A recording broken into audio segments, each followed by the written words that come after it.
Okay, this is going to be the second part of looking at Whitman's Strophe 6, right, from Song of Myself. If you haven't watched part one, please do so, as we'll begin looking at from the halfway mark, right? If we remember from the last part, we've arrived at this place in the poem where the speaker has shown us that he doesn't believe, that's not entirely true, he's not sure, right? So not knowing and lack of certainty is part of a singing about the self and singing about what the speaker realizes and tries to understand. He's trying to learn as he goes, but he arrives at this place in the image of death, but not a morbid death, right? It's beautiful. It's a beautiful kind of death. So this is actually really counter to think about American identity. As a culture, we're not, never have been, and really are not very good at dealing with death. We're not a death positive culture. And he's sort of arriving at a place where it's a beautiful uncut hair of graves. It's not normally how we don't anthropomorphize graves typically, right? We really want to distance from them. It's very clinical for us. And so he gives us this in the very next word after the stanza break. Remember, this is a stanza break. This is a line, stanza, okay? And this line is actually a full sentence, right? But not always are they, whereas this whole stanza is one sentence. So remember, just trying to be specific with our language and how we reference this one. Remember, this is a poem. It's not a novel or a story. So remember to always call it what it is so we can be better about that and learn this as we go. So after he gives this image of death, the very next word he gives us is tenderly, okay? So he's, I would say in this space that the speaker is countering our sort of typical aversion to death in this sense. And instead he's saying, tenderly, I will use you, curling grass. I want to use this because it may be, and notice again, all of this language here, okay, the repetition of language here, where he's again not sure. He's not entirely sure, and he's talking to this child, trying to answer the child, and he's not exactly sure, but he's going to try to give it a shot. He says, so I will, maybe you transpire from the breasts of young men. So maybe it's because, maybe this grass, grows from young men who have been buried. And maybe if I had known them, I would have loved them. But also maybe you are from old people or from offspring, so children, taken soon out of their mother's laps, right? So infant death. And you here are the mother's laps. It's kind of a sad image, but a true one, right? I mean, there is such a thing as infant mortality. Of course, the elderly, we know they do die, but so do young men. We know this. And all of them end up in the ground, right? Regardless of, as we see up here, regardless of their race or their position in the world, that's where they end up. And he says that I see you and I'm going to use you. And that's an interesting word in this poem. I think that's one to think about as you start thinking about how to do a close reading. Using tenderly is a word that I definitely want to jump to because it's very loud, it's very obvious, it has a lot of meaning. But this word to me seems interesting too. It suggests something different. I'd love to hear your ideas about that in any capacity that you want to share them, though it's not a requirement. So he says that all of these things, it may be this, all right? And if it is the offspring that was taken out of the mother's laps, then all of a sudden this becomes the mother's laps. All right, so it raises these offspring in death. Okay, again, a dark image, but a caring image, right? An image of, excuse me, of maternity and of love in this space. But again, we have a stanza break, and we know there's more to come, so he's still not satisfied with this particular answer, but he's still locked on that this is an image of death, but it's an image of after death. Not necessarily after life, but after death. So a stanza break, this stanza ends on a sentence, so he's trying to complete an idea, gets into another one.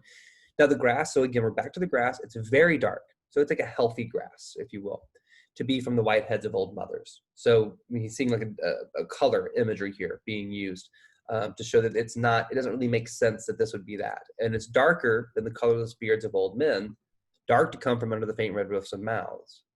So it's almost like he's saying here that there seems to be too much life in this grass to only be full of those people who have died based on almost what we might call natural causes, right, through the elderly. So the grass itself has so much health in it, it's hard to understand it as a process by which it's completed through just the elderly. So in other words, more people than just, and more things too, in all fairness, than just the elderly have died to feed this grass. And of course we know that's true, right?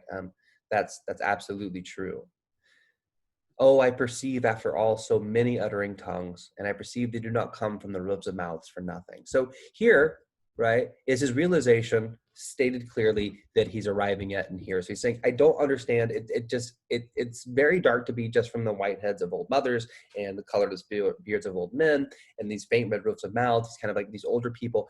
So it has to be all these uttering tongues, right? So each leaf of grass, each blade is like a tongue, which is a bit disconcerting of an image as an idea, but he's using it, of course, metaphorically, saying that each one of them, right, has a song to sing. Right? So each individual blade of grass is representative of a person from a child, which has died in early birth, right, or in birth, to the elderly, right, and mothers and fathers and everything in between. And they're not speaking for nothing.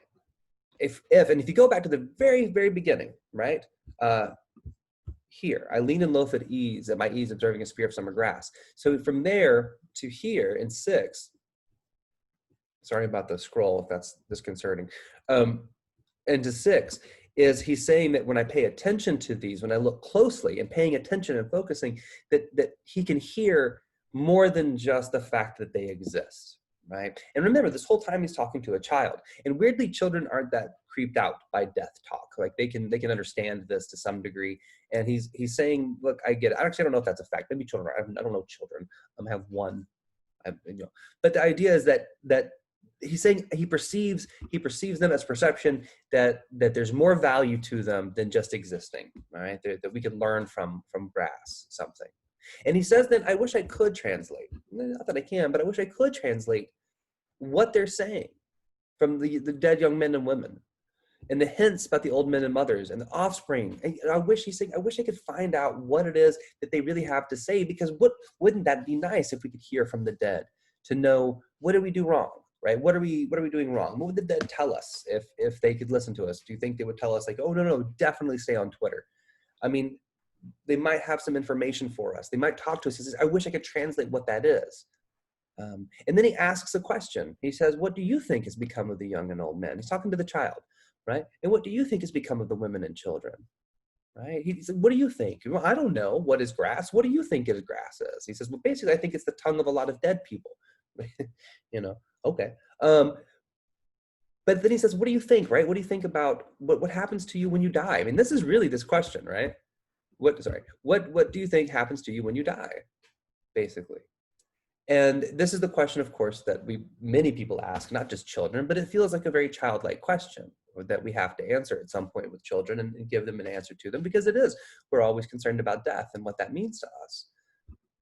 And he arrives, and this is where he's going to arrive. And it's the end of the poem, and he's going to have a bit of an arrival here about what grass is and what it stands for. And he says that all these people that have died, they're alive and they're well, right?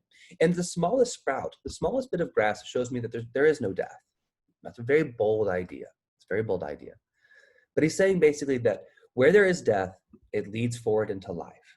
So when I die and they bury me and my body decomposes and all of the minerals my body is seeps into the soil and feeds that soil.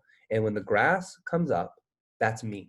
Right? I exist in that space. That is part of my reality, part of my existence, part of the continuity of what it is to be me. And that life, it does not wait at the end to arrest it, and it ceased the moment life appeared. So basically death is never really there, right? It's just more life. And of course, it's always death too, right? Death is always there, but it's always leading into life. So it's just this constant cycle. And the grass is representative of that to him. And then here's his final couplet, his final arrival, which is that all goes onward and outward. Nothing collapses. And to die is different from what anyone supposed, and luckier. So we start at the beginning of this poem, of this strophe, saying, a child said, hey, what is the grass? And Whitman says, I don't know, let me give it a shot. It's a flag, it's a handkerchief, it's a child, it's an image of death. And then he gets caught. He's like, whoa, it is an image of death. That's where we bury our dead. But it can't just be about like old people who have died here. Children have died, and native population have died, and so have Congress people, and so have black people and white people, and so have women and men. And he keeps going. Sorry, that's my cat just knocking stuff off. Hey, get out of here. And so are all these other things of women and men, and everybody has died in this space. And he asked the child, and like, where do you think happens to them? What do you think happens? And Whitman says, I think what happened is that in this way, their death has led forward into a different kind of life, and that this is alive, and we know grass is alive, and that it exists, and that it has its own reality. And he's saying that this is evidence of something luckier than what we think death is. Death is not an end, right? Death is this opportunity to be transposed into something new. Okay. And that's where he arrives at the end of 6. So we take a relatively simple, we call it a simple image like grass, something we just really kind of ignore. We very rarely pay attention to it. In fact, for most of us, it's a chore that has to be handled. If you own a home or you rent or whatever, you have to like mow the grass. That's part of what you do. It's a major industry in the United States. And we just kind of have it as part of our life. But he's saying like it's actually way more complicated than that, but it's a bit simpler too. It's just an image of the continuity of life and of existence. And in this way, it is a powerful message, right? But I can't just say that this poem has a powerful message about grass. I can't say that. I have to say that in this particular strophe, the speaker of the poem suggests that the image of grass can lead us into an understanding that our death is much more interesting and much luckier than we originally had understood it to be.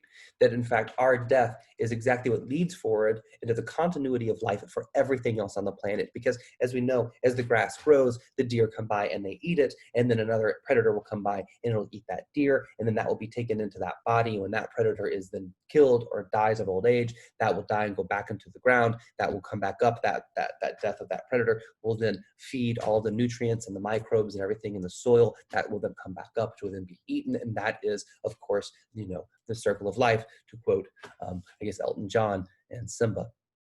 And so in this space, we see how an image can carry all the way through a poem and be changed, okay? And that's what Whitman is trying to do in this particular strophe, right? The speaker of the poem is working toward that one. So is that perfect? Is that everything you need to know about this particular strophe? No, not at all. I've definitely had to go through that quicker than I normally would like to, but I hope I hit some of the major points. So if you have any questions, or if something is unanswered, or if that helped clarify anything, please feel free to let me know. And that's what I have for you. So thank you very much. I hope that's helpful.